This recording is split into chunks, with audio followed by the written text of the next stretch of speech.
ጠቅላይ ሚኒስትር እኔ ነኝ የምወስነው ይላል ጠቅላይ ሚኒስትር አብይ እሱ ፊት ምንም ነገር አይሉ አዎ አንተ ነው የምትወስነው ይሉታል።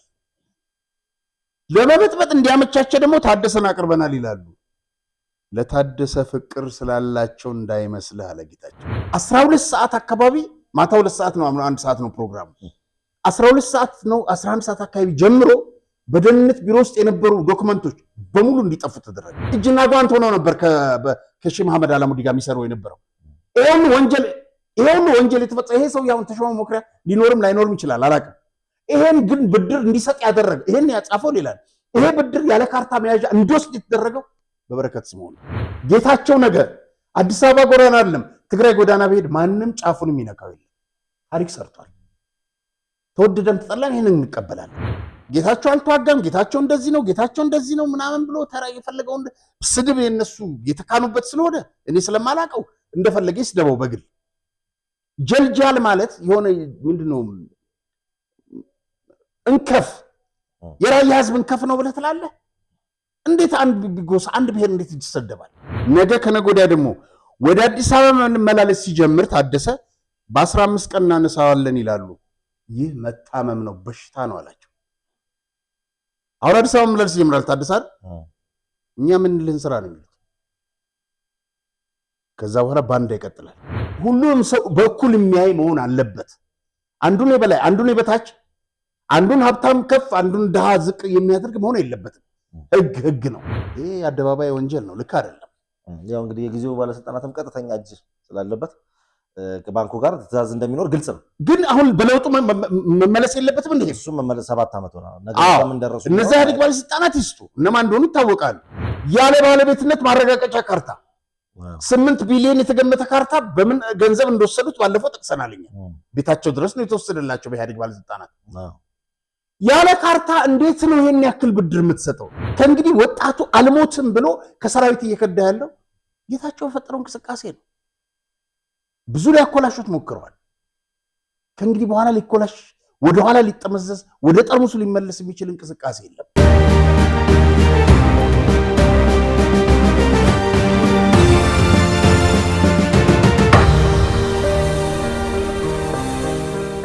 ሰላም ጤና ይስጥልኝ ተመልካቾቻችን፣ እንደምን ሰንብታችኋል? ለምትመለከቱት በአማራጭነት የመጣው አዲስ ጉዳይ ቻናላችን ነው። ዛሬም እንግዲህ እንደተለመደው ፕሮግራሙ አዘጋጅተን ወደ እናንተ እናደርስላችሁ ጋዜጠኛ አርያ ተስፋ ማርያም እና ሮቤል ምትኩነን መልካም ጊዜ እንዲወላችሁ ከወዲሁ ተመኘን። እንዴት ነህ አርያ? አለሁ እንዳሰብነው 50,000 ሰብስክራይብ ይገባል። ያው የጊዜ ሂደት ያስፈልጋል። እስከዛው ጊዜ እኛ የምናወጣው ወጪ ብዙ ተጎዳን ነው። መልካም ያው እንግዲህ ቁስቁሳችንን እንቀጥላለን። ሰብስክራይብ ሼር ማድረጉን እንዳትረሱ። ቪዲዮ ሲጀምሩ ላይክ አድርጋችሁ ጀምሩ፣ ለወዳጅ ዘመዶቻችሁ አጋሩ። ከዚህ ጎን ለጎን ደግሞ እንግዲህ ማንኛውም አይነት መረጃ ካላችሁ እዚህ አዲስ ጉዳይ ላይ እንዲቀርብላችሁ የምትፈልጉት በስር በሚታየው በቴሌግራም ቁጥራችን በዛ መረጃው ልታደርሱን ትችላላችሁ። ከዛ በተጨማሪ እንግዲህ በኢትዮጵያ ንግድ ባንክ አርያ ተስፋ ማርያም ብላችሁ 1375 369 919 ድጋፍ ብታደርጉ ደግሞ በተጠናከረ ሁኔታ ፕሮግራማችንን ወደ እናንተ ማድረሱን እንቀጥላለን ማለት ነው። ወደ ዋናው ርዕሰ ጉዳዮቻችን ከመግባታችን በፊት አንድ ሁለት ማሟቂያዎችን በእኔም ባንተም በኩል እናንሳ። ምናልባት እንደ መረጃም እንዲሆን የኢትዮጵያ 2500 ወታደሮችን በሶማሊያ በሰላም አስከባሪነት እንድታሰማራ ፍቃድ አግኝታለች። እንግዲህ ከወራት በፊት ተደጋጋሚ ወራት ሲነሳ ነበረ እዛ ያለው የሰላም አስከባሪ ኃይል ከወጣ በኋላ ኢትዮጵያ ሰላም አስከባሪ ኃይል ወደ ሶማሊያ አታስገባም የሚል ጭምጭምታዎች በተለያዩ ወገን ሲናፈሱ ስለነበረ እንግዲህ ያንን ፉርሽ የሚያደርግና የሚያረጋግጥ መረጃ ወጥቷል። የአፍሪካ ህብረትና የሶማሊያ መንግስት 2500 ወታደሮች በአዲሱ የሶማሊያ ሰላም ማስከበር ተልዕኮ ስር እንዲሰማሩ ፍቃደኛ መሆናቸውን ነው እንግዲህ መረጃው የሚያሳየው። የተባበሩት መንግስታት ድርጅት የጸጥታው ምክር ቤት ባወጣው አዲስ ሪፖርት መሰረት ከኛ ሀገር ከኢትዮጵያ በተጨማሪ እንግዲህ ግብጽ 1100 የሚጠጉ ወታደሮች እንድታሰማራ እንዲሁ ፍቃድ አግኝታለች። ከፍተኛውን ድርሻ ያዘችው ደግሞ ኡጋንዳ 4500 ወታደሮችን እንደምታሰማራ መረጃው ያሳያልና ስለዚህ ኢትዮጵያ ከዚህ በኋላ ሰላም አስከባሪን ወደ ሶማሊያ ታስገባም ሲሉ የነበሩ ወገኖች ይሄው ግብጽ ግን ከልቧ ነው። ለምን እስከዛሬ ድረስ በሰላም አስከባሪ እንትን አልተሳተፈችም? እንግዲህ አጠራጣ ከቅርብ ጊዜ ወዲህ ነው አፍሪካ ላይ በኢትዮጵያ ዙሪያ የምትርመጠመጠው ነገር ምን እንደሆነ ሊገባ እንግዲህ ከቅርብ ጊዜ ወዲህ ነው ወደ ሶማሊያም ትኩረት ያደረገችው። እንግዲህ 1100 ወታደሮችን ታስገባ ፍቃድ አግኝታለች ይላል መረጃው። ከዚህ በፊት ከባድ መሳሪያዎች ታስገባ ነበር። እሱ አዎ ተይዟል፣ ተረጋግጧል። ትክክለኛው ከዛ ሱዳን ደግሞ ልግባ ብላ ነበር። እንግዲህ ዋናው ትኩረቷ ወደ ሶማሌ ነው። ያው ከኢትዮጵያ ጋር ባለው ሁኔታ ይመስላል እንግዲህ ያው እንግዲህ የግብጽ ታሪካዊ ጠላትነት የታወቀ ስለሆነ የሚሆነውን ማየት ነው። እንግዲህ እኛም አንተኛም ነው እንደ ሀገር። እስቲ በአንተ በኩል አንዳንድ መረጃዎች አሉ መሰለኝ፣ እሱን እንስማና ማሟሟቂያዎች፣ ከዛ ወደ ሌሎች ጉዳዮች እንገባለን። ሮቤል በጣም የሚያሳዝን ነው። ይሄ ማን ነው? የኤድና ሞል ባለቤት ማን ነው? ሰው እሱ ነው አሉ የሰራው ይሄንን ፎቅ። መገናኛ ወደ ቦሌ መንገድ ስትሄድ አሉ 4 ናቸው 5 ፎቆች ናቸው። ባለ 18 ባለ 20 ናቸው ይመስለኛል። በጣም ነው የሚያሳዝን። አንደኛ ፓርኪንጉ አላለቀም። እሱ ብቻ እንዳይመስልህ፣ እኔ በቀደም ሄጄ በጣም ታምሜ ነው የወጣሁት። እነዚህ ፎቆች ላይ ዳኞች፣ የተለያዩ የመንግስት ሹማምንት ይኖሩበታል። እስከ 3ኛ ነው እስከ 4ኛ ፎቅ ድረስ የሽንት ቤቱ ሽታ ያስገባል። ውሃ የለም እና በየፎቁ ላይ ያለው ምልክታች ያለው ቆሻሻ በጣም ነው የሚያስጠላው። በጣም ለማየት የሚዘገንነ እታች ፓርኪንጉ ላይ ግራውንድ ፍሎር ላይ ከላይ የሚወጣው ፍሳሽ የሽንት ቤቱ የምናምኑ ሽታ የዛ አካባቢ አየርን በክሎታል። እና እነዚህ እዛ ያሉ ህፃናትን ሳያቸው በጣም አሳዘነኝ። ገባ? ለአስም በሽታ ይጋለጣሉ፣ ለተለያየ በሽታ ይጋለጣሉ። እዚህ ጋር የምትጫወትበት አይደለም፣ ለደቂቃ የምትቆምበት አይደለም። እነዚህ ህፃናት ግን እዚህ ጋር ይጫወታሉ። እና እንደው የሚመለከተው አካል ይህንን እርምት ቢያደርግበት ጥሩ ነው። ወይ ምንድነው ችግሩ የሚለውን እንደው ጠጋ ብለው እንትን ቢያዩትና በጣም የሚያሳፍርና የሚያሳዝን ነውና በቀደም የገጠመኝ ነገር። መልካም፣ እንደ ጥቆማ እንግዲህ የታዘብነውን አድርሰናል።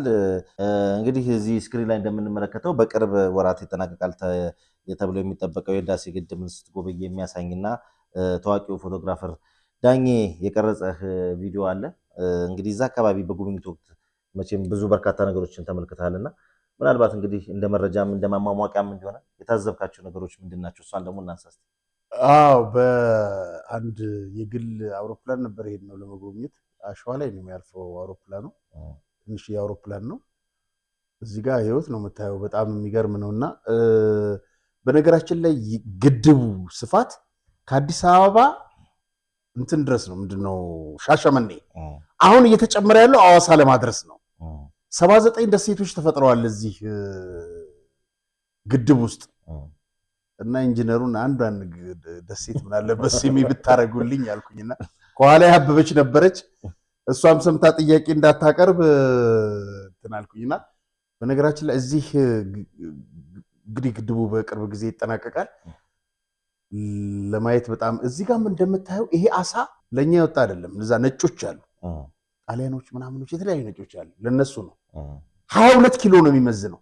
የሚገርመው እዛ ከሚወጣ ሰዎች እንደዚህ ናቸው። አሁንና በ100 ብር እና አንድ እዛ ሲያስጎበኘን የነበረ ኢንጂነር ከመጀመሪያው ጀምሮ መሰረት ሲጣል ጀምሮ የነበረ ነውና ይህን ህዳሴ ግድብ ለማቆም በጣም ብዙ መስዋዕትነት ተከፍሏል አለ።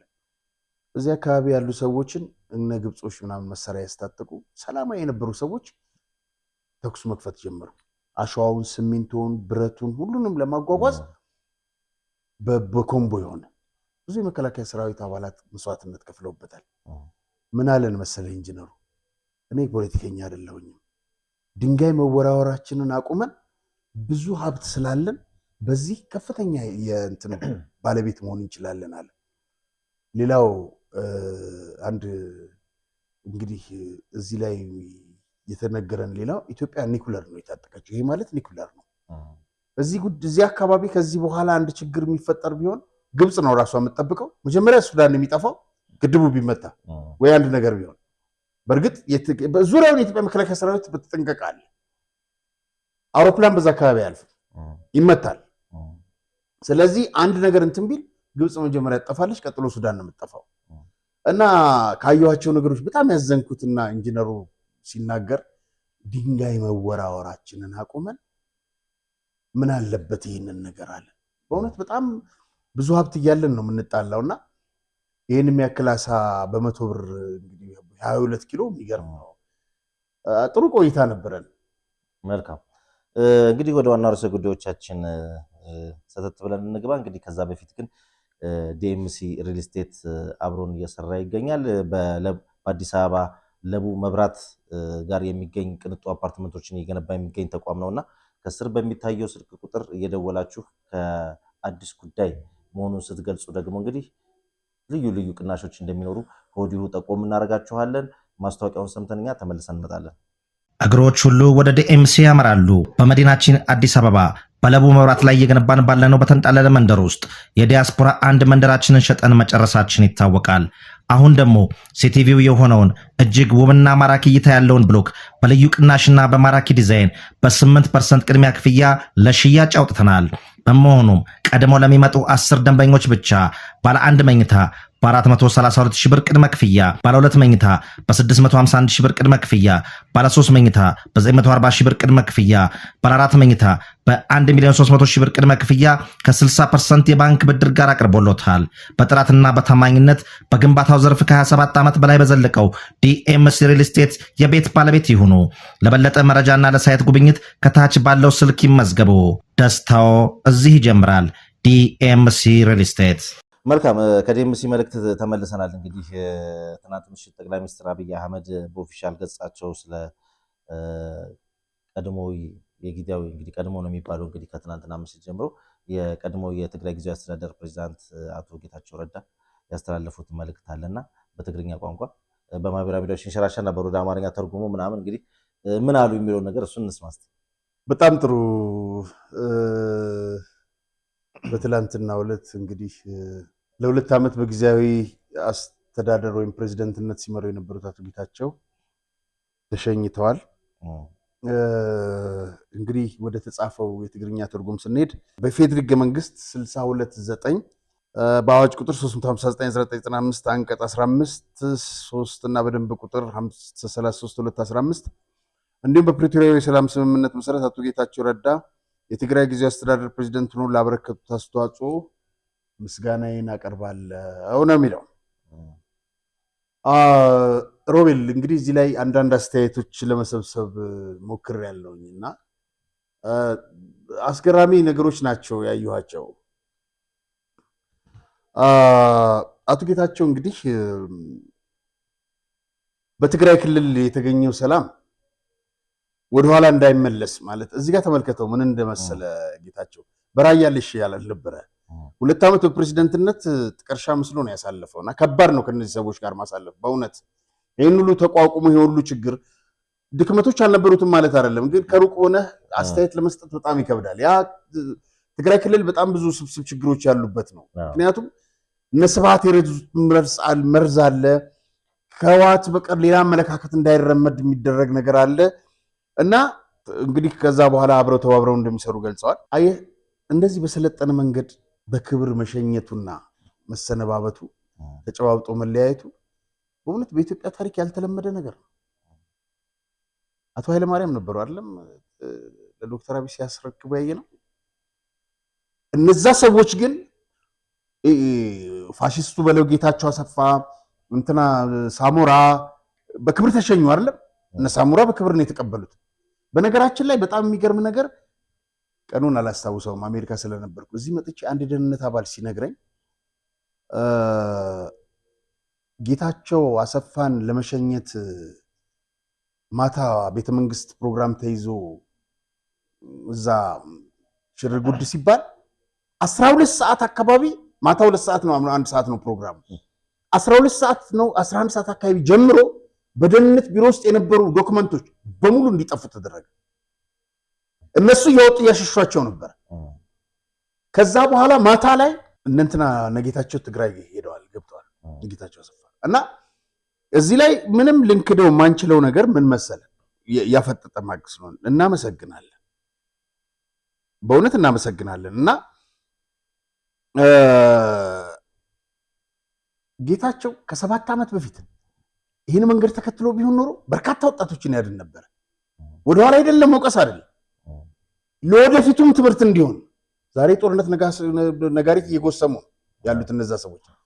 ስለዚህ ከጌታቸው ምን እንማራለን የሚል ሁለተኛ ጌታቸው በትግራይ ውስጥ የፈጠረው ትልቅ ለውጥ ማዕበል አለ፣ ትልቅ የለውጥ እንቅስቃሴ አለ። ህወሓት በረሃ ያሉ ምንድነው የሚሉት የነበሩት መሰለ ታገኝ እንጂ ትግል አይሞትም ይሉ ነበረ። ትላንት ማታ የጌታቸውን ኢንተርቪዎች ከዚህ ከዩዲኤም እና የሚባል አንድ የትግርኛ ጣቢያ ጎበዝ ልጅ ነው ልጁ ግን ስሙ ማን እንደሆነ ታውቃለህ? ጌታቸው አሰፋ ፕሮፌሰር የምትለው አክፊት ስላለች ነው። እና ከሱ ጋር ባደረገው ሁለተኛ ፓርት ቃለ ምልልስ ላይ ሁለት ጀነራሎች በማምለጤ ተናደዱ። እንደውም ባለፈው አንድ ነበር ያለው መዲድና ፍስሐ ማንጁስ ናቸው። ስም ባይጠቅስም እሱ ግድያ ሙከራ አንድ ኮሚሳርም ታስረዋል አለ በእኔ ምክንያት ግድያ ሙከራ። እና ያሳዝናል ማለት እነዚህ ሰዎች አሁንም ከመገዳደል ውጭ እንደማያውቁ በዚህ አጋጣሚ አሁንም ይሄንን እንደዚህ በክብር መሸኘቱን ደግሜም ማመሰግንበት ምክንያት አለ። 93 ዓመተ ምህረት ዛሬ ተመልሶ ህወሓት እግር ስርም ቢወድቅ እነስዬ አብርሃና ገብሩ ላይ የደረሰው ነገር የሚያሳዝን በሐሳብ ስለተለዩ ብቻ ማለት ነው። ስዬ እንኳን ሌባ ነው።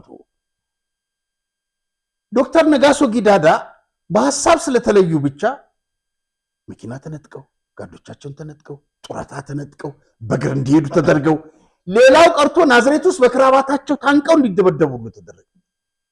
እነ በረከት ናቸው ይሄን ያደረጉት። በረከት ዛሬ ቆሞ ይሄዳል። ነጋሶ ግን በወርቃማ ቀለም ታሪካቸውን አጽፈው ሄደዋል። በረከት ተሸማቆ ይኖራል። የነጋሶ ቤተሰቦች ደረታቸውን ነፍተው ይሄዳሉ። ጌታቸው ነገ አዲስ አበባ ጎዳና አይደለም ትግራይ ጎዳና ቢሄድ ማንም ጫፉን የሚነካው የለም። ታሪክ ሰርቷል። ተወደደም ተጠላን ይሄንን እንቀበላለን። የትላንት ታሪኩን ለራሱን ተውለት ተለውጧል። ዛሬም ነው የምንቀበለው። ጌታቸው ታሪክ ሰርቷል። ምንም አያጠራጥርም። ትግራይ ውስጥ ማንም ሊፈጥረው የማይችል አብዮት የለውጥ እንቅስቃሴ አብዮት አምጥቶልን ከእንግዲህ ወጣቱ አልሞትም ብሎ ከሰራዊት እየከዳ ያለው ጌታቸው የፈጠረው እንቅስቃሴ ነው። ብዙ ሊያኮላሹት ሞክረዋል። ከእንግዲህ በኋላ ሊኮላሽ ወደኋላ ሊጠመዘዝ ወደ ጠርሙሱ ሊመለስ የሚችል እንቅስቃሴ የለም። ጌታቸው ሞተ። ልክ እንደ ትግሉ ጀነራሎቹ ገደሉት፣ አፈኑት። የሚቆም እንቅስቃሴ የለም። እንደውም እየገነፈለ ነው የሚሄደው። አንዱ ግርማይ ተስፋክ መረሳ የሚባል ጌች ወዲያውኑ ይህን ከተሰናበተ ከአንድ ሰዓት በኋላ የጻፈው ነው። ጌች ህዝባዊነቱና የመርህ ተገዥነቱን በተግባር ያስመሰከረ ታሪክ የጻፈ መሪ አለው በቃል አጋኑ። የምንጊዜም ጀግናችን ነው። እናመሰግናለን። ጌታቸው ረዳ በእውነት አንተስ ተገላገልክ። የትግራይ ህዝብ ግን በነዛ አጎዞች እጅ ሊወድቅ አይገባም። ይበቃል፣ በቃ ይበቃል አለ ወጣቱ። በግልጽ እየወጡም እየጻፉ ነው። እንደዚህ በሰዓታት ልዩነት ልነግርህ አልችልም ስለ ጌታቸው አድናቆት እየተጻፈ የነበረው ነገር እውነት ነው። ከሁሉ ኢትዮጵያ ውስጥ ይሄ ነገር ልክ እንደዚህ ቢቀጥል በቃ ተጨባብጠ በሰላም መለያየት ይሄ መለመድ ያለበት ተግባር። ይሄንን አለማመስገን ደግሞ ንፉግነት ነው። ገባ? ጠቅላይ ሚኒስትሩንም ካቢኔያቸውንም እዚጋም ያሉትን መለመድ ያለበት ነገር ነው። ትግራይ ግን ጌታቸውን ማጣት ለትግራይ ፖለቲካ ትልቅ ጉዳት ነው። ግን የምንጽናናው መሰለ ጌታቸው የመሰሉ ብዙ ወጣት ጌታቸው አፍርቶልናል። በዚህ 2 ዓመት ውስጥ ሊመሰገን ይገባል። ሌሎች እንዳመሰገኑት እኔም ላመሰግን ነው። ብዙ ስራ ሰርቷል። እንግዲህ የነበረበትን አጣብቂኝ ሁላችንም ስለምናውቅ ጌታቸውን ከመውቀስ የበለጠ ማድነቁ የተሻለ ነው የሚሆነው። የሚመሰገንበትም ጊዜ ይመጣል ወደፊት። እንግዲህ የበለጠ ዛሬ እናመሰግነዋለን። አሁንማ በይፋ ተነገርኩ። ግን ይሄ ነገር የማይታያቸው ሰዎች ደግሞ ወደፊት እሱን የሚያመሰግኑበት ሁኔታ ይመጣልና መልካም። እንግዲህ ቀጣይ ደግሞ የስራ ዘመኑ ወይም ቀሪ ህይወቱ የተደላደለና የሰላም እንዲሆን እኛም ከልብ እንመኛለን። እንግዲህ ከዚሁ ጋር በተያያዘ ይመስለኛል እንግዲህ እዚህ ሚዲያ ትናንት ማምሻውን ያጋራው መረጃ አለ። በይፋ ስልጣን ለመቀበል ታጭተዋል ወይም ተመርተዋል የተባሉት ጀነራል ታደሰ ወረደ ማምሻውን አዲስ አበባ ገብተዋል ወይም አቅንተዋል ሲል ዘግቧል። እንግዲህ በእርግጥ ታደሰ ወረደ አዲስ አበባ ገብተዋል ወይ? መረጃው ካለ ከዚህ ጎን ለጎን ተያዙ። እንግዲህ በዓርብ ዕለት ፕሮግራማችን እንዳነሳ ነው አሁን ይፋ አድርገን ማድረጉ እና እርግጠኛው ነው መናገሩ ይከብዳል እንዳልነው እንደጠቀሰው ፕሬዚዳንት ሊሆኑ ነው እሳቸው ማለት ነው። 99% እሱ ይመስላል። በትላንትናው ዕለት ታደሰ ወረደ ማታ አዲስ አበባ መግባቱን አረጋግጫለሁ። ፕሬዚደንት እንደሚሆንም ኦልሞስት እንግዲህ 1% ብቻ እንጂ 99%ን አረጋግጫለሁ። ምናልባት እኛ አሁን እዚህ ስቱዲዮ ሆነን በምናወራበት ሰዓት ፕሮግራማችን ማታ ስለሚለቀቅ ሹመቱ ጸድቆ ሊተላለፍ ይችላል እና በዛሬው ዕለት የሚጠበቅ ሹመት ነው። ያው እኛ ቀድመን እንግዲህ ሳምንት ሹክ ብለናችኋል ተመልካቾቻችን። ከታማኝ ምንጮቻችን ያገኘነው መረጃ ሹክ ብለናል፣ ግን ያው በይፋ መሆን ስላለበት ከሚለው አንጻር መጠበቅ ስለነበረበትና እርግጠኛ ሆኖ መናገር አስቸጋሪ ስለሚሆን የመንግስትን ማሰራር ራሱን ስለሚል ስለሱ እንደው ጌታቸው በኋላ ላይ ያነሳልሃለሁ ምን እንዳለን ስለታደሰና አዎ እሱ ነው። ምናልባት ዛሬም ላይሆን ይችላል፣ ግን ይሆናል ብለን እንገምታለን። እንግዲህ እንዳለው ለተመልካቾቻችን ስቱዲዮ ውስጥ ሆነን ነው አሁን የምናወራው። ነገር ግን ታደሰ ወረደ ገብቶ ስልጣኑን ይረከባል። ይሄ ነው። ግን በካቢኔ ውስጥ እነማን ይካተታሉ፣ ምን አይነት አካሄድ ይፈጠራል፣ እሱ ነው አሳሳቢው። ሙሉ ለሙሉ ህወሓት ይዘዋል ነው እንግዲህ። ይሄ ያደመ ቡድን ሙሉ ለሙሉ የሚይዘው ከሆነ ምን ይሆናል? ትግራይ ተመልሳ እንግዲህ ወደ ምን ውስጥ ትገባለች የሚለው እንግዲህ ምናየው ይሆናል። አዲሱ ፕሬዚዳንትስ በትግራይ ላይ የሚስተዋቱን ችግሮች ይፈታሉ ወይስ ያባብሱታል? ነገሩ ምን ይሆናል የሚለውን ደግሞ በሂደት እያየን እኛው እዚሁ በፕሮግራሞቻችን እንዳሰሰ ይሆናል። እንግዲህ 3ኛ ቀኑን ያስቆጠረውና በምርጫ ቦርድ ታግዶ ግን ደግሞ ውሳኔውን ጥሶ ስብሰባ እያካሄደ የሚገኘው የአደመ ቡድን በዓለም ገብረዋህድ ደብረጽዮንና ሙንጆን የሚመራው ቡድን ምንድን ነው በዚህ ወቅት ላይ ስብሰባውን እያደረገ ያካሄደው? እንግዲህ ህገወጥ ቡድን ሆኖ መፈንቅለ መንግስት አድርጎ ስልጣን የያዘ ቡድን ነውና ምንድን ነው የተሰበሰበ ውይይት ያለው? እንግዲህ ሹም የሚፈልጉ ሰው ወደ ሹመቱ እየተንደረደረ እየመጣ ነው። አዎ፣ ግን ጉባኤ ይመስለኛል ለማካሄድ እንግዲህ 3 ወሯ ከማብቃቷ በፊት አሁንማ ያጣድፏታል። ጌታቸውንም ተገላገሉ። እንግዲህ ቅዳሜና እሑድ ዕለት ባለ 250 ገጽ ሰነድ ለተሰብሳቢ በትነዋል እና 250 ገጽ እነ ደብረጽዮን የሚያነብ ጭንቅላት አላቸው የላቸውም? እና ምን መሰለህ የሰነዱ ዋና ጭብጥን እሱን ልንገርህ። ከፋኖ ሻዕቢያ ጋር ሆነን ፌዴራል መንግስትን እንግጠመው ማለት ጦርነት እንክፈትበት ነው። እና ይሄን የሚል እንኳን ቢሆን እንግዲህ ጌታቸው ምናልባት ስለተነሳ አቋሙን ሊቀይር ይችላል። ዓለም ገብረዋህድ እና ከሱ ጋር ዶክተር ፍስሐ ጽዮን፣ ወይዘሮ ሊያ ካሳ ደግሞ ይሄን በመቃወም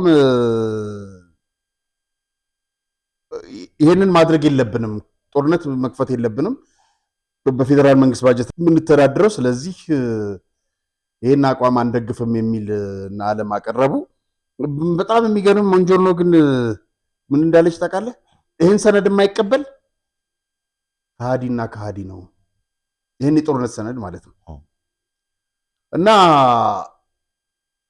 እዛ ውስጥ የነበሩት ማዕከላዊ ኮሚቴዎች ወይ ደግፉ ወይ አይቃወሙ ልምጥምጥ አቋም ይዘው ሲቆለጨለጩ ነበረ።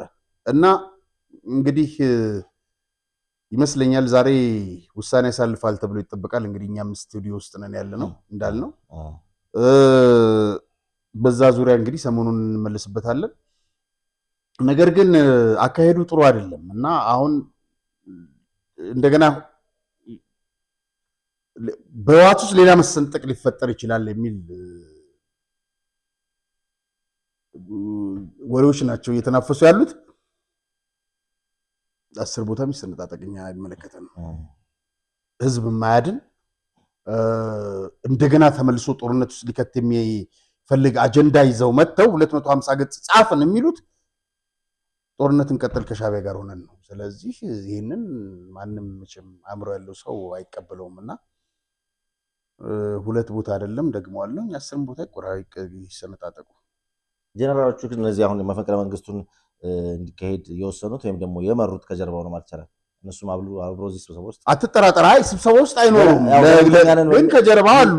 ዞሮ ይሄኛው ቡድን ይቀመጥ እንጂ ዘዋሪው ያኛው ስለሆነ ነበር። ያኛው ነው በቃ አብረው ነው እየተናበቡ የሚሰሩት። እውነት ነው። መልካም፣ እሱን ለማስታወስ ነው ተመልካቾቻችን።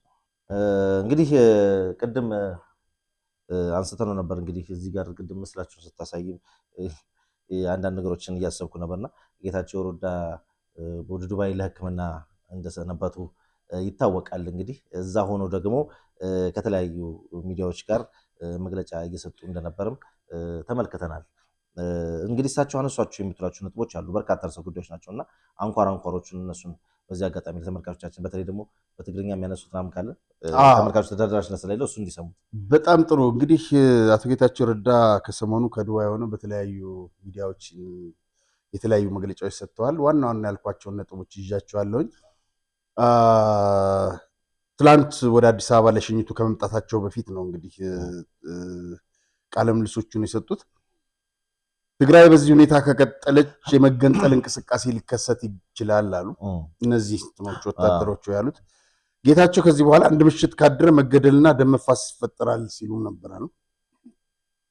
በረሃል እያለን እየተናገሩትን እያወጡ በስሜት የሚነሳ ካለ እንዲነሱብኝ እያደረጉ አሁንም የቀጠሉበት ተግባራቸው ነው። በስሜት የሚነሳሳ ካለ ገባ በረሃ እያለሁ የተናገርኩትን ነው። እኔ ከጫካ ስላልመጣሁ ጥርስ ውስጥ አስገቡኛል። በቃ የነሱ አንድ የሆነች ምንድነው እነዚህ ጉጅልል ማለት ነው ምንበና የሚባሉት ጌታቸው በትግርኛ ጌታቸው ታባቱ ነበረ ሲሞቱ ሲታገሉ እሱ ትምህርቱን እየተማረ ነበር። እንትን መታገልና ጥይት መተኮስን ከትምህርት በላይ ያደረጉት እንደዚህ ናቸው። እና ውጊያ ጀግና የሚሉ የሰራዊት አመራሮች ሳይ አፍራለሁ። ውጊያ ጀግና እያሉ ገባ የሚለፈልፉ ጉራ ብቻ ናቸው። የትኛውን ድል አስመዝግበው ነው? ዝም ብለው መጎረር ማቅራራት ነው። ያሳለቁትን እኮ እናውቃለን አለ። ጻድቃን የነሱን ያደመ ትእዛዝ እንደማይቀበል ስላወቁ በፊት መፈንቅለ መንግስት ያስብ ነበር ሊያደርግ ነበር እያሉ የስም ማጥፋት ዘመቻ አካሂደውበታል። የተባለው ግን ውሸት ነው አለ። መንግስት ሆነ የነሱን ተልእኮ የማታስፈጽም ከሆነ አለቀለ። ይህ የአመራሩ የቆየ በሽታ ነው። እነሱን ማትከተል እነሱን ማታምን ከሆነ በቃ አለቀለ። ይህ አመራር ምንም ሐሳብ እንደማያፈልቅ አውቃለሁ። ለአንድ ቀን የምትቆይ ሐሳብ እንኳን አያመጣም። ለነሱ መንግስት ማለት ኢንስትሩመንት ነው አለ። የሆነ የፈለጉትን ኢኮኖሚውን ሆነ ሌላውን ፍላጎት ማስፈጸሚያ ነው የሚያደርጉት። ለቲፒኤልኤፍ ስራ አስፈጻሚው መንግስትን መቆጣጠር ማለት ሁሉንም ሪሶርስ መቆጣጠር ማለት ነው። በግልጽም ይናገሩ ነበር ይህንን አለ። ስልጣን መያዝ የሚፈልጉት እንትን ነው። ጌታቸው ስልጣን ይዞ ከፍ ዝቅ እንዳደረገን እያደረገን ነው። እኛ ከፍ ዝቅ እንድናደርገው ስልጣን መመለስ አለብን። በመሳሪያ ኃይል ታግዞ ወደ ስልጣን መጣ ይሄ ቡድን አይ ነው የሚለው ጌታቸው። ለመጋፈጥ ብንወስን በእኛ በኩል አለ የመጣ ይምጣ ብንል ትግራይ የደም መሬት ይሆን ነበር አለ። ኃይል በመፈንቅለ መንግስቱ በኃይል እንደመጡባቸው በኃይል እንመልስ ብንል ኖሮ ትግራይ የደም ምድር ትሆን ነበር። ይህ በማንኛውም መንገድ የሰለጠነ መንግስት በሰለጠነ ዓለም የሚኖር ህዝብን ለማዳን የቆመ መንግስት ይህን አያደርግም። ጠቅላይ ሚኒስትር እኔ ነኝ የምወስነው ይላል ጠቅላይ ሚኒስትር አብይ ነው። እሱ ፊት ምንም ነገር አይሉ አዎ አንተ ነው የምትወስነው ይሉታል። ለመበጥበጥ እንዲያመቻቸው ደግሞ ታደሰን አቅርበናል ይላሉ። ለታደሰ ፍቅር ስላላቸው እንዳይመስልህ አለ ጌታቸው። ለታደሰ ፍቅር ያላቸው እንዳይመስልህ ሊያዙት ስለሚፈልጉ ነውና የሚያዙት ታዛዣቸው መሆን አለበት። ነገ ከነገ ወዲያ ደግሞ ወደ አዲስ አበባ መመላለስ ሲጀምር ታደሰ በ15 ቀን እናነሳዋለን ይላሉ። ይህ መታመም ነው በሽታ ነው አላቸው። አሁን አዲስ አበባ መመላለስ ይጀምራል ታደሰ እኛ ምን ልንሰራ ነው የሚሉት። ከዛ በኋላ ባንዳ ይቀጥላል። ከዛ በኋላ መፈንቅለ መንግስት ይቀጥላል። እኔ ምን እንደዛ እየሄደ ግን የፌዴራል መንግስት እስከ መቼ ነው እነዚህ ሰዎች ሽሩ ነው የሚለው የብዙዎች ጥያቄ ነው። የነሱን አካሄድ የማይቀበል ለትግራይ ህዝብ ወተት ቢያዘንብለት እንኳ መወገድ አለበት ብለው ነው የሚያምኑት እነሱ። ይህ ነው አስተሳሰባቸው። 60 ቀን ተሰብስበን እያለ አንድም ቀን ስለ ተፈናቃይ አልተነሳም ማለት ከ48 ዓመት በታች እድሜ ያለው አለቀለት እኔና ጓደኞቼ ምናምን አለ። ምክንያቱም ከ65 ዓመት በላይ እድሜ ለማዕከላዊ ኮሚቴ አይመረጥም ይላል ህገ ደንብ። ነገር ግን ህገ ደንቡን ቀይረው ነው እንደ አዲስ የተመራረጡት ከ65 በታች በላይ ያሉት እነ ስብሐት በ92 ዓመታቸው የማዕከላዊ ኮሚቴ አባል ሁሉም እንደዛ ናቸው። በቃ መድረክ የምትመራ ሴት ሞንጆር ነው መሆኗን ስማ ምን እንዳለች ጌታቸውና በየነ ተጋሩ ናቸው ወይ ያለችውን ንግግር እዛ መድረክ ላይ አላረመችውም እስካሁን አለ። ትግራዋይነትን ሰፍረው ሊሰጡ ነው የሚፈልጉት። ጌቹ አንተ ብቻ እኮ አይደለም ይሄ ችግር የደረሰብህ። እኔንም ኤርትራዊ ሲያደርጉኝ አማራ ሲያደርጉኝ ግዴ ለአማራ እንኳን ያደርጉኝ ኢትዮጵያዊ ነው። ግን እኔ ኤርትራ ራሷን የቻለች ሀገር ነች። እኔ ኤርትራዊ አይደለሁኝም። በቃ ኢትዮጵያዊነቴን ተጋሩነቴን ነጥቀው ሌላ ሀገር ዜጋ እኮ የሰጡኝ ናቸው። አይግረምህ ለማለት ነው። አንተም የነበርክበት ድርጅት ስለሆነ እና ይሄንን ነው የሚያደርጉት። ይገርማል። ለነሱ ማትታዘዝ ከሆነ እና ምን አለ መሰለህ ከዚህ ጋር አያይዞ አካሄድ የበሰበሰና በጣም አደገኛ መርዝ ነው አለ። ምክንያቱም ከዚህ ከአውራጃዊነት ምናምን ይሄ ሰው በጎጡ እኔ አድዋ ነኝ አክሱም ነኝ ምናምን ብለህ ሌላውን ለማሳነስ እና ይሄ የጠባብነት አካሄድ ፀሐይዋ አዘቅዝቃለች አለ። መቼም አትወጣም አለ ጌታቸውና ይህ አስተሳሰብ የሚያድግበት እድል የለም ሊኖርም አይገባም ነው ያለውና ተስታውሳለህ? ይሄ ማን ነው እንትና ጠርጣራው የሚባል አንድ አዝማሪ ባለጌ የምለው ካፉ ባወጣው ቆሻሻ ነው። እንዴት የራያን ህዝብ በራያ ህዝብ መቼ ታጥቆ ያውቃል? ያን ጀግና ህዝብ ማለት ነው። ጌታቸውን በግል እንደፈለገ ይናገረው። ጌታቸው አልተዋጋም፣ ጌታቸው እንደዚህ ነው፣ ጌታቸው እንደዚህ ነው ምናምን ብሎ ተራ የፈለገውን ስድብ የነሱ የተካኑበት ስለሆነ እኔ ስለማላቀው እንደፈለገ ይስደበው በግል። ጀልጃል ማለት የሆነ ምንድነው እንከፍ የራያ ህዝብ እንከፍ ነው ብለህ ትላለህ? እንዴት አንድ ቢጎስ አንድ ብሔር እንዴት ይሰደባል? ወደዛ ለመምጣት ነው ለሞንጆር ነው የሚሄዱበት መንገድ። ጨፍልቆ ጠፍጥፎ ይሰራቸዋል ጌታቸው። ገባህ? ባለው ብቃትና ባለው ልምድ ባለው ዕውቀት እና የጌታቸው ኢንተርቪው እንደዚህ መስሉ ነበር። መልካም እንግዲህ ዛሬ ከያዝናቸው ጉዳዮች ከዚህ ከትግራይ ፖለቲካ በተጨማሪ እንግዲህ ሌሎች ምናነሳቸው ጉዳዮችም አሉ። ፎርብስ የተባለው እንግዲህ የዓለም ሀብታሞችን ዝርዝር የሚያወጣው ተቋም የአፍሪካ ቀዳሚ ቢሊዮነሮችና ሼህ አላሙዲን አስመልክቶ ያወጣው መረጃ አለና ከወጣው መረጃ የተወሰኑትን እየጠቀስን እሱን ተመልክተን በዛ ላይ ውይይት እናደርጋለን። እንግዲህ ከሱ ጋር በተያያዘም ከሼህ አላሙዲ ጋር በተያያዘ ሁለት አጫጭር ቪዲዮዎችም አሉ። እነሱን ተመልክተን እንመለስ። በጣም ጥሩ። ፎርብስ እንግዲህ ማርች 29 ይመስለኛል ከ8 ቀን በፊት ባወጣው ዝርዝር ውስጥ በዓለም ላይ ያሉ ወደ 3000 ገደማ ነው ያወጣው። ወደዚህ ያመጣ ነው የአፍሪካን ብቻ ነው። የእንትኖችን ሁሉ ከቷል። 15 የሚሆኑ የሳውዲ ባለሀብቶች ዲታዎችን እና እዛ ውስጥ የአላሙዲ ስም የለም። ግን ባለፈው እዚህ ልሃል እኛም እዚህ አንድ የሆነ የኢትዮጵያ ሚዲያ ነው የምትለው ብቻ ልሳን የምትለው ከየት አምጥቶ እንደሆነ አላውቅም። ያን ሁሉ እንግዲህ ፎርበስ ነው ብዛት የሚያወጣው እና እዚህ ጋር ከአፍሪካ ያስቀመጣቸው አሊኮ ዳንጎቴ ኢትዮጵያ ውስጥ 23.9 ቢሊዮን ነው ናይጄሪያዊው እና እያለ የግብፅ የምናምን እየዘረዘራቸው ይሄዳል። እነዚህ ማለት ናቸው እና ቀጥሎ ሳውዝ አፍሪካ ነው፣ ሶስተኛውም ሳውዝ አፍሪካ ነው፣ አራተኛው ኢጂፕት ነው። እንደዚህ እያለ ነው የሚሄደው እና የእሳቸው ስም ዝርዝር የለም። እንግዲህ በጣም ብዙ ቦታዎች ላይ ኪሳራ እየደረሰባቸው ነው። ምክንያቱም አንዱ ሞሮኮ ነው። የስዊድኑን በሚቀጥለው ፕሮግራም ይዘን እንቀርባለን። ቪዲዮንም አብረን እንመለከታለን።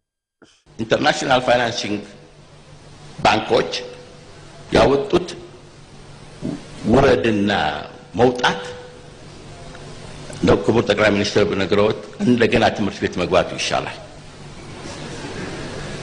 ይሄው የመጽሐፉ ብዛት ጥናት ነው የሆነ ይሄን አውጡ፣ ይሄን አስገቡ፣ ይሄን አውጡ፣ ይሄን አስገቡ፣ ይሄን አስገቡ ሲሉን እንዴ እነዚህ ሰዎች ብራቸው ቢቀርብኝስ እኔ ለሀገር ይጠቅማል ብለን ነው እንጂ ኢንተርናሽናል ፋይናንሲንግ ግሩፕ ሀገሪቱን አምኖ እንዲመጣ ፈልገን ነው እንጂ ቢቀርብንስ ምንድነው ስለ እንዳትዋረድ ይላል ኃይሌ። ምን ነው ጠቅላይ ሚኒስትሩ ግሎባል ኢንቫይሮንመንት እያሉ ነውና የእሳቸውን አርአያ መከተል ነው ያለብን። እሺ ብለን ከነሱ ጋር 1 ዓመት ፈጀን። ግን እነሱ ገንዘቡን እስከሚሰጡ ብለን አልጠበቅንም። ከኪሳችን እያወጣን ስራውን ቀጠል። ውጤታማ ሆነ። ኢንተርናሽናል ፋይናንሲንግ ኢንስቲትዩትስ በሙሉ ኮሩበት፣ አመኑበት፣ በሀገሪቱ ትልቅ ክብር ሰጡ። በጣም ነው ሚድሮክ በሚቀጥለው 3 ዓመታት ሰፋ ያለ ስራ እንጀምራለን። ኢንሻአላህ ፈጣሪ ረድቶን ያለብናቸው በሙሉ በቅርቡ በወራት አይደለም በሳምንታት ውስጥ ስራውን እንጀምራለን።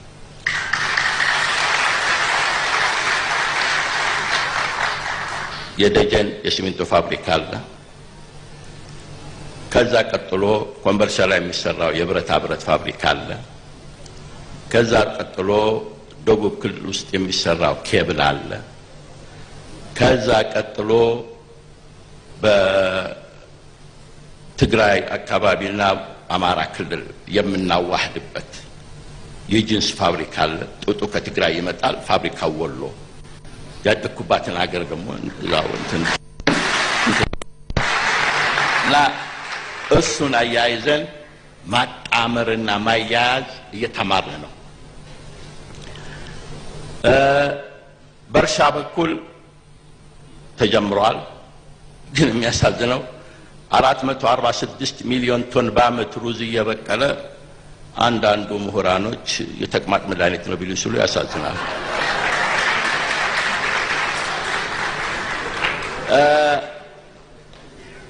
ሩዝ ብቻ አይደለም፣ አትክልት።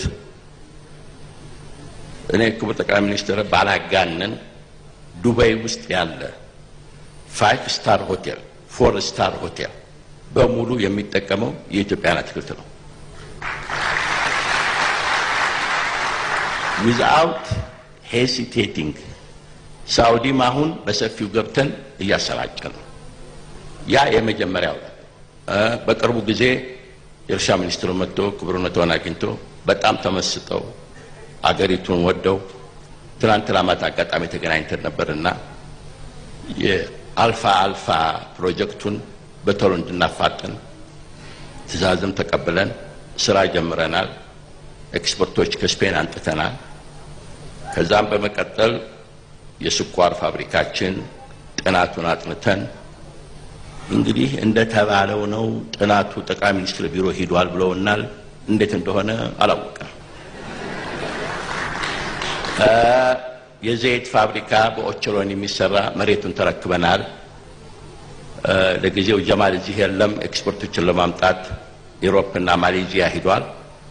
እነሱ ሲመጡ በዚህ ላይ የዘይቱን አቅርቦት አጭር ጊዜ ውስጥ በ18 ወር ውስጥ ተጠናቆ ኢትዮጵያ የራሷን 80% የሚያስፈልጋትን ዘይት እናቀርብላችኋለን።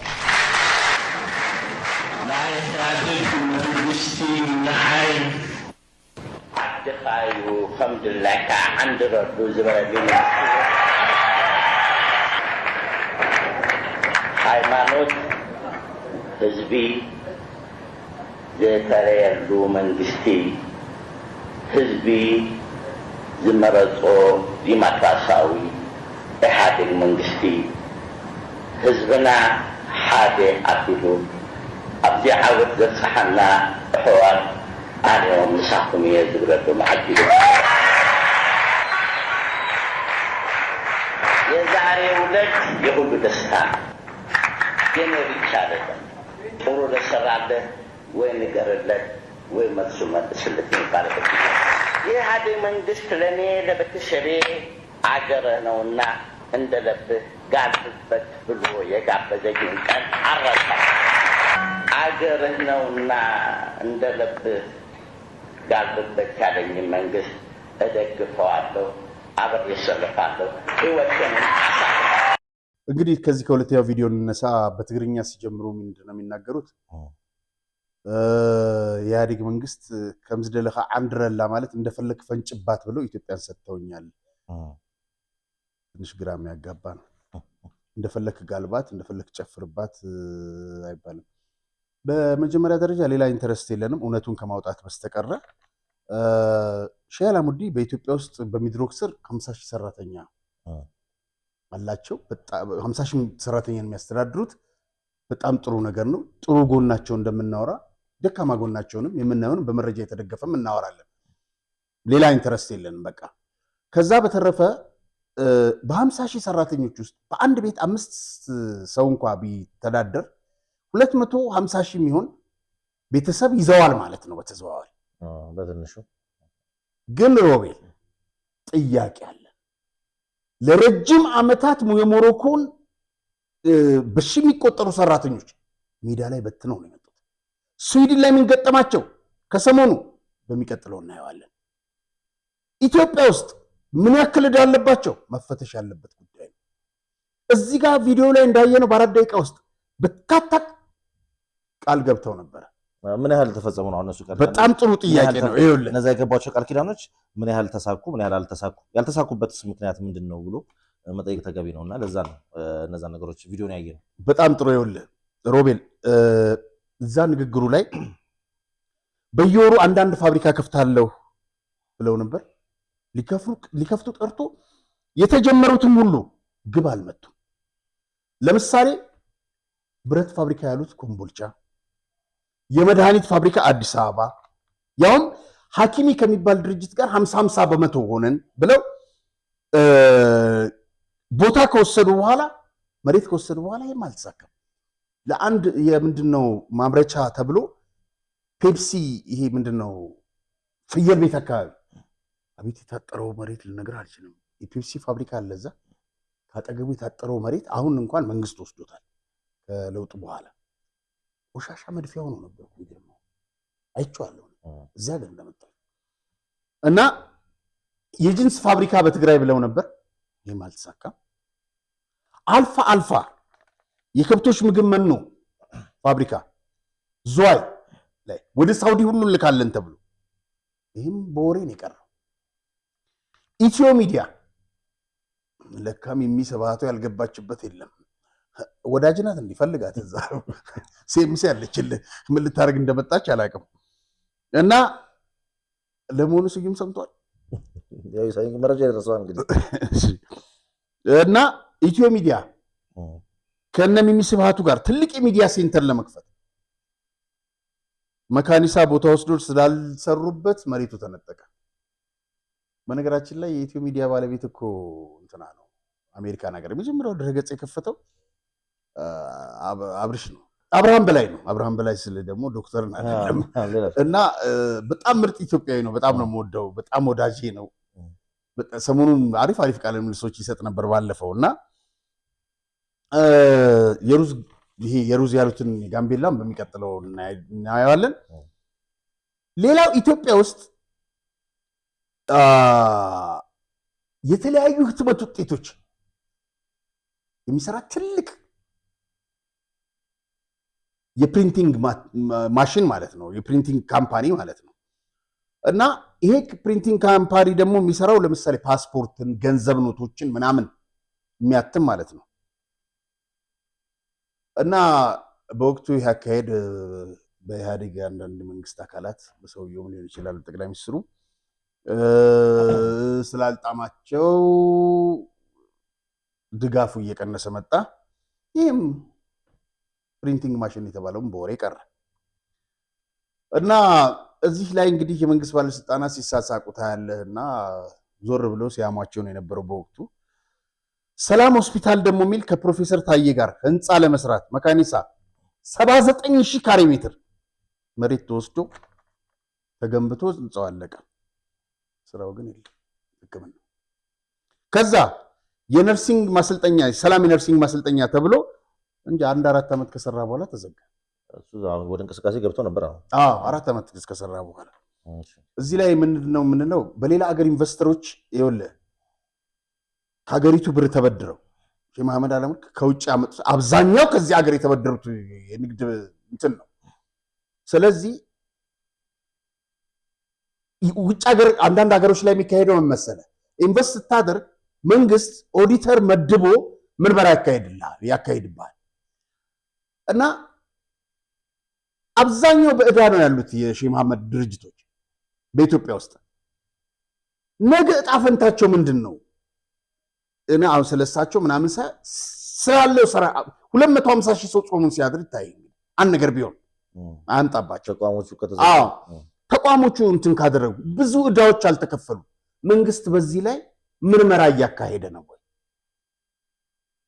በማስረጃ የተደገፉ ዝርዝር መረጃዎችን በቀጣይ ፕሮግራሞቻችን ይዘን እንመለሳለን። መልካም። እዚሁ ጋር እንግዲህ ከሻህ አላሙዲ ጋር በተያያዘ አንድ እጃችን የገባ መረጃ አለና ከኢትዮጵያ ንግድ ባንክ ለእርሳቸው ድርጅት የተጻፈ ነው። እንዲህ ይላል። እሱን ተመልክተ ነው በዛ ላይ እናወራበት። እንግዲህ ቀን ሚያዝያ 29 1995 ነው የሚለው። ይሄ በ1995 ዓመት የተጻፈ ነው። ለሚድሮክ ኢትዮጵያ ዋና ባለሀብትና የበላይ ጠባቂ ሼክ መሐመድ ሁሴን አላሙዲ ጉዳዩ የሚድሮክ ኢትዮጵያ ኃላፊነት የተወሰነ የግል ማህበር የባለቤትነት ማረጋገጫ ካርታ አለመኖርን ይመለከታል። የሚድሮክ ኢትዮጵያ ኃላፊነት የተወሰነ የግል ማህበር በተወሰነ ጊዜ የሚከፈል የብድር መጠን 200 ሚሊዮን እና የኦቨርድራፍት ብድር 150 ሚሊዮን በድምሩ 350 ሚሊዮን በጥቅምት 1991 ዓ.ም በተፈጸሙ ውሎች መሰረቱ ይታወቃል። 350 ሚሊዮን በ91 ዓ.ም።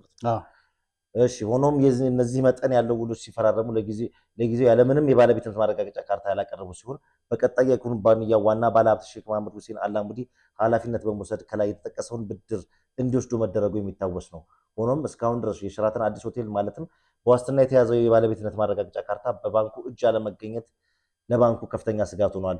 በኩባንያችሁ ላይም እምነት መጣትን አስከትሏል። ስለሆነም የኩባንያው ዋና ባለሀብት እና የበላይ ጠባቂ በሆኑት በክቡር ሼክ መሐመድ ሁሴን አላሙዲን የገቡት ቃል እንዲፈጽሙ እናሳስባለን። ከሰላምታ ጋር ተሾመ መኩሪያ ይላል ኢትዮጵያ ንግድ ባንክ። እንግዲህ ምልህ ልምምጥ እንትን ነው እንጂ አንድ ተበዳሪ ሮቤል ገንዘብ ተበደርክ ከባንክ በወቅቱ ማትከፍል ከሆነ ሐራጅ ነው የሚያወጣበት ወይ ሌላ እርምጃ ነው የሚወስደው። ከ95 ዓመተ ምህረት 22 ዓመት ሙሉ አልተከፈለም ይሄዳ። ከሰሞኑ ጸረ ሙስናዎች ምን እንደሰሙ አላውቅም። አንዳንድ የእሳቸውን የተመለከቱ የባንክ ዕዳዎች እና ደብዳቤዎች ወደ ጸረ ሙስና ተወስደዋል። ሊመለሱ አይመለሱ አላውቅም። ምን ለማድረግ ነው ወቅቱን ጠብቆ የምናየው ይሆናል። ይሄን ያክል ዓመት ግን ለሌላ ባለሀብት ይደረጋል። ይሄ ሮቤ ኢትዮጵያ ውስጥ የምናየው ነገር እኮ ነው። የልምምጥ ደብዳቤ ነው ማለት ነው። ሁለተኛ ደብዳቤ እንዴት እንደዚህ ትጽፋለህ? ህግ ሁሉም ሰው በኩል የሚያይ መሆን አለበት። አንዱን የበላይ አንዱን የበታች፣ አንዱን ሀብታም ከፍ አንዱን ድሃ ዝቅ የሚያደርግ መሆን የለበትም። ህግ ነው። ባንኮች የራሳቸው አሰራር አላቸው። ወስደህ ብድር በመጀመሪያ ደረጃ ከባድ ወንጀል እኮ ነው። ያለ ማስያዣ እኮ ነው የሚልህ። ያለ ባለቤትነት ማረጋገጫ ካርታ 8 ቢሊዮን የተገመተ ካርታ በምን ገንዘብ እንደወሰዱት ባለፈው ጠቅሰናልኛ። ቤታቸው ድረስ ነው የተወሰደላቸው በኢህአዴግ ባለስልጣናት። ያለ ካርታ እንዴት ነው ይሄን ያክል ብድር የምትሰጠው? ኦቨርድራፍቱስ ይኸውልህ እንግዲህ በ91 150 ሚሊዮን ከሆነ በ22 ዓመት ተመልካቾች አባዙት። ምን ያክል ቢሊዮን እንደሚገባ ማስላት ይቻላል። እንግዲህ የተባለው ብድሩን ተመልሶ ከሆነ ደግሞ ባንኩ ይንገረን ከን በማስረጃ ይሄ ስላልተመለሰ ነው። አልተመለሰም። ምክንያቱም ከሰሞኑ ጸረ ሙስና እነዚህንና ሌሎች ደብዳቤዎችን ወደ ራሱ አውጥቶ እንደወሰደ ጥቆማ ስለደረሰኝ ነው። እና እነዚህ ብቻ አይደሉም፣ በጣም ብዙ ብድሮች ናቸው። ስለዚህ መንግስት ይህን ጣልቃ ገብቶ ማየት፣ ኦዲተሮች መመደብ፣ ጸረ ሙስና ይህንን ስራ መስራት አለበት። አለበለዚያ ሮቤል ልክ እንደ ቦሮኮ ላይ እንደሆነው ነገር በትነውት ይህን ሰራተኛ ከሄዱ አለቀ። ስጋት ነው። ስለዚህ ንግድ ባንክ ግን ይህን የጻፉ ሰዎች በጣም ማፈር አለባቸው። የእንጀራ ልጅና የጦት ልጅ፣ የሀብታም ልጅና የድሃ ልጅ የሚባል የለም። ህግ እኩል ነው። እንዴት ተበድረህ አንድ ቀን አሁን ባለፈው ያቀረብከው ወዲያው አይደል ሐራጃ የወጣበት ያ ሰውዬ ኢንተርቪው ያደርገዋል ያልከው የስንት ሚሊዮን ብር ያመጣው ምንድን ነው? ለዛውም እስከነ ንብረቱ ይኸውልህ ከፍሎም አልተመለሰም።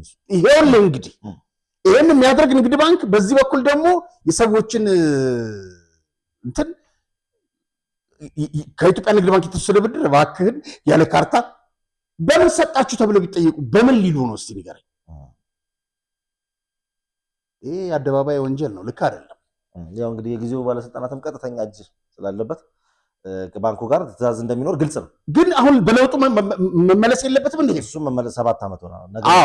እነዚህ ኢህአዴግ ባለስልጣናት ይስጡ እነማን እንደሆኑ ይታወቃሉ። በነገራችን ላይ በእርግጠኝነትም ነገር በረከት ስምኦን እጅ አለበት። የባንክ የቦርድ ኃላፊ ነበረ።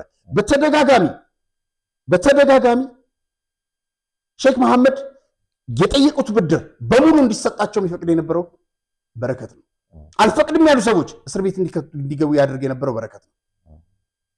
በረከት በሼክ መሐመድ አላሙዲ እንግሊዝ ውስጥ ቤት ተገዝቶለታል። ለሱ ብቻ ሳይሆን ለታደሰ ጥንቅሹ ደቡብ አፍሪካ ያሳክቡት ነበር። ደቡብ አፍሪካ ውስጥ የተደረገለት ብዙ ነገር አለ። አማራ አረጋዊ ሲደበደብ በጣም ደስተኛ ከሆኑት አንዱ በረከት ስምዖን ነው። አራዊትን ከዚህ ሀገር በኤርፖርት ከሂልተን አስቀምጦ በኤርፖርት የሸኘው በረከት ስምዖን ነው። በጉያችን ይዘነው ቁጭ ብለናል። ወንጀለኛ ነው በረከት ስምዖን ነው። አዎ በሌሎች ወንጀሎቹ መጠየቅ አለበት። ደብዳቤውን ከሀገር እንዲወጣ አራዊትን በኤርፖርት የሸኘው በረከት ስምዖን ነው። ስለዚህ እጅና ጓንት ሆነው ነበር ከሼህ መሐመድ አላሙዲ ጋር የሚሰሩ የነበረው። ይሄ ሁሉ ወንጀል የተፈጸመ ይሄ ሰው ያሁን ተሾመ መኩሪያ ሊኖርም ላይኖርም ይችላል አላውቅም። ይሄን ግን ብድር እንዲሰጥ ያደረገ ይሄን ያጻፈው ሌላ ነው። ይሄ ብድር ያለ ካርታ መያዣ እንዲወስድ የተደረገው በበረከት ስምዖን ነው። መልካም እንግዲህ ለዛሬው ይበቃናል። ሌሎች ርዕሰ ጉዳዮችም ከዚህ ጋር ተያያዥነት ካላቸው ስላሉ ለዚህ ጋር ሲደረሱ ሌላ ጊዜ እንመለስባቸዋል። ስለነበረን ቆይታ ግን እጅግ አድርጌ አመሰግናለሁ። ክቡራን ተመልካቾቻችን እንግዲህ ከስቱዲዮ ፕሮግራሙን ጨርሰን ለመውጣት ስንል ሰበር ዜና አግኝተናል። ይኸውም ቀደም ሲል እንደገለጽ ነው ጀነራል ታደሰ ወረደ የትግራይ ክልል ፕሬዚደንት ሆኖ ተሽሟል። የክቡር ጠቅላይ ሚኒስትር ዶክተር አብይ አህመድ በማህበራዊ ድረገጻቸው እንዳስታወቁት ባለፈው አንድ ወር ገደማ የኢትዮጵያ ህገ መንግስት የፕሪቶሪያውን ስምምነትና የዲፕሎማቲክ ማህበረሰቡን ምክር በማከል ሰፊ ውይይቶች ሲካሄዱ መቆየታቸውን ገልጸዋል። እናም በመጨረሻም የትግራይ ህዝብ የተጠማውን ሰላምና ልማት እንደ ሌሎች ወንድሞቹ ወጥቶ የመግባት መሻት ስናሳካ ለኢትዮጵያም ለአፍሪካም እጅግ ጠቃሚ የሆነ ነገር ሰርቶ ለማለፍ ታሪክ የሰጣቸውን እድል እንደሚጠቀምበት ተስፋ አድርጋለሁ በማለት ሹመቱን አረጋግጠውልናል። የተከበራችሁ ተመልካቾቻችን የዕለቱ መሰናዷችን ይመስል ነበረ። ፕሮግራሙን አዘጋጅተን ወደ እናንተ ደረስላችሁ ጋዜጠኛ ራያ ተስፋ ማርያምና ሮቤል መትኩነን ዳግም በሌላ ዝግጅት እስክንገናኝ ድረስ እስከዛው ሰላም ቆዩ። እግሮች ሁሉ ወደ ዲኤምሲ ያመራሉ። በመዲናችን አዲስ አበባ በለቡ መብራት ላይ እየገነባን ባለነው በተንጣለለ መንደር ውስጥ የዲያስፖራ አንድ መንደራችንን ሸጠን መጨረሳችን ይታወቃል። አሁን ደግሞ ሲቲቪው የሆነውን እጅግ ውብና ማራኪ እይታ ያለውን ብሎክ በልዩ ቅናሽና በማራኪ ዲዛይን በ8% ቅድሚያ ክፍያ ለሽያጭ አውጥተናል።